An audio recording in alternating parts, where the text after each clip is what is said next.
Hello my dear learners, यह जो video है क्लास 12 के स्टूडेंट के लिए है। पॉलिटिकल साइंस लेकर आया हूं, जिसमें आपको एमसीक्यू और एसएक्यू एबीटीएस सोल्व्ड लेकर आया हूं। मैं जल्द से जल्द वीडियो बना कर इसलिए अपलोड कर रहा हूं क्योंकि मेरे चैनल पे बहुत सारे स्टूडेंट क्लास 11 से ही जुड़े हुए हैं, 12 तक भी वो लोग आए हैं।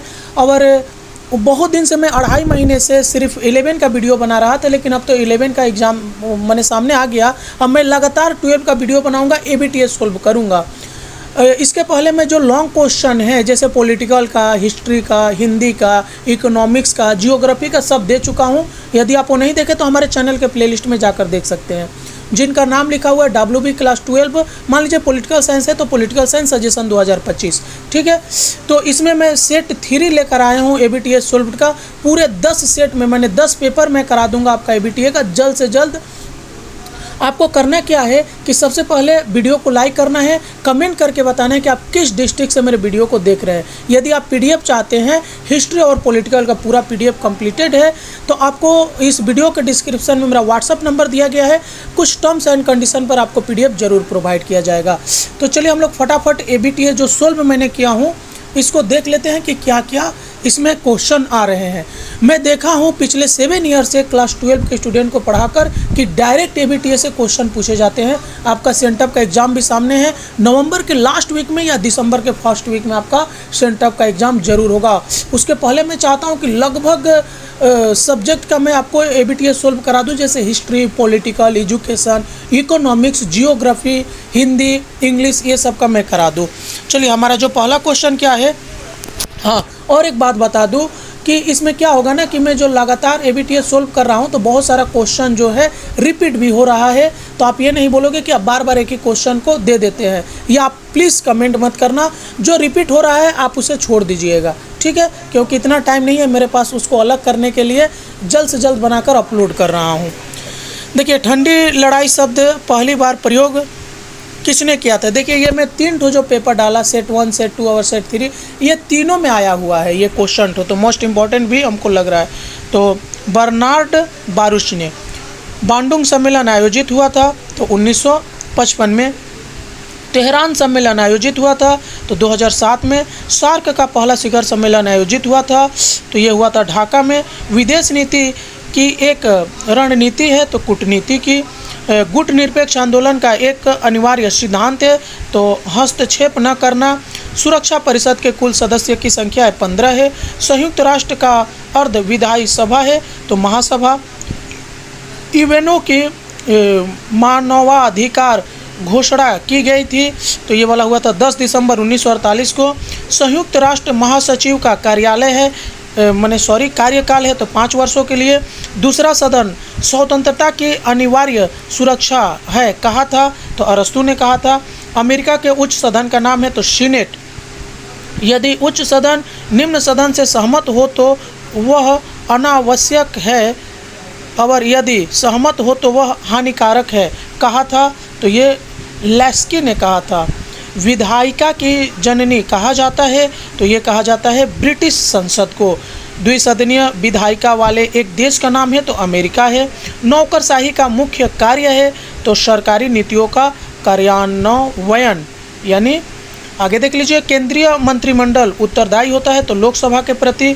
भारतीय सेना, नौसेना और वायुसेना के सर्वोच्च कमांडर है तो राष्ट्रपति।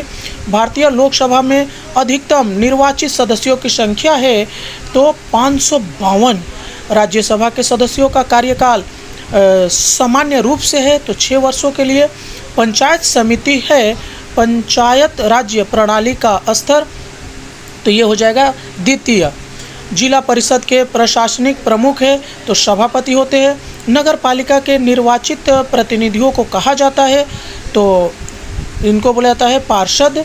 पश्चिम बंगाल में त्रिस्तरीय पंचायत व्यवस्था लागू हुई थी तो ये 1978 में लागू हुई थी। चलिए ऐसे क्यों देख लेते हैं जो 16 होता है। गुट निरपेक्ष आंदोलन क्या है, इसका अर्थ और इसकी शुरुआत कब हुई थी। तो गुट निरपेक्ष आंदोलन शीत युद्ध के दौरान स्थापित एक वैश्विक संगठन है जिसका उद्देश्य किसी भी प्रमुख शक्ति गुट में शामिल न होना था। इसकी शुरुआत 1961 में हुई थी। ठंड लड़ाई क्या है, देखिए ये भी रिपीट हो रहा है। तो ठंडी लड़ाई द्वितीय विश्व युद्ध के बाद अमेरिका और सोवियत संघ के बीच शक्ति और वैचारिक संघर्ष को कहते हैं, जिसमें सैन्य संघर्ष के बजाय राजनीतिक और आर्थिक प्रतियोगिता होती थी। वर्तमान में गुट निरपेक्ष आंदोलन की प्रासंगिकता का एक उदाहरण दीजिए। तो गुट निरपेक्ष आंदोलन वर्तमान में भी विकासशील देशों के हितों को वैश्विक मंच पर रखने में महत्वपूर्ण भूमिका निभाता है। उसके बाद आप देख लीजिए CTBT क्या है और इसका पूरा नाम क्या है। तो CTBT का पूरा नाम देख सकते हैं, comprehensive nuclear test ban treaty, माने एक अंतर्राष्ट्रीय संधि है जो परमाणु परीक्षणों पर पूर्ण प्रतिबंध लगाती है। इसका पूरा नाम बता ही दिया हूँ।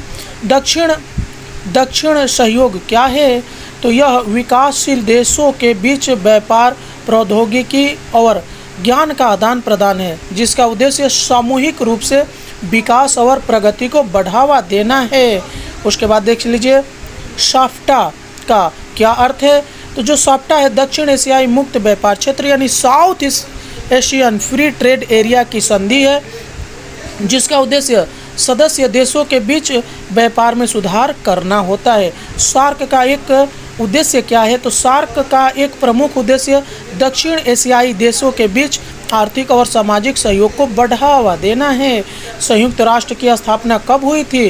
तो संयुक्त राष्ट्र की स्थापना 24 अक्टूबर 1945 को हुई थी। सुरक्षा परिषद के अस्थायी सदस्य किसके द्वारा चुने जाते हैं? तो सुरक्षा परिषद के अस्थायी सदस्य महासभा द्वारा चुने जाते हैं। संयुक्त राष्ट्र के न्यायिक अंग का नाम क्या है? तो इसका नाम अंतर्राष्ट्रीय न्यायालय है। राजनीतिक प्रशासनिक अधिकारी का क्या अर्थ होता है? तो एक राजनीतिक प्रशासनिक अधिकारी वह होता है जो राजनीतिक तंत्र के अनुसार नीतियों को लागू करता है। शासन का एक कार्य बताइए। तो शासन का एक कार्य कानून और व्यवस्था बनाए रखना है। भारत के राज्यपाल को कौन नियुक्त करता है? तो भारत के राज्यपाल को राष्ट्रपति नियुक्त करता है। भारत का संवैधानिक प्रमुख कौन होता है? तो भारत का संवैधानिक प्रमुख राष्ट्रपति होता है। जिला परिषद का प्रमुख कार्य क्या है? तो जिला परिषद का प्रमुख कार्य जिला स्तर पर विकास कार्यों की निगरानी करना है। उसके बाद पंचायत व्यवस्था का सबसे निचला स्तर कौन सा होता है? तो पंचायत स्तर का सबसे निचला स्तर ग्राम पंचायत होता है। ठीक है, मिलते हैं किसी और वीडियो में, तब तक के लिए जय हिंद।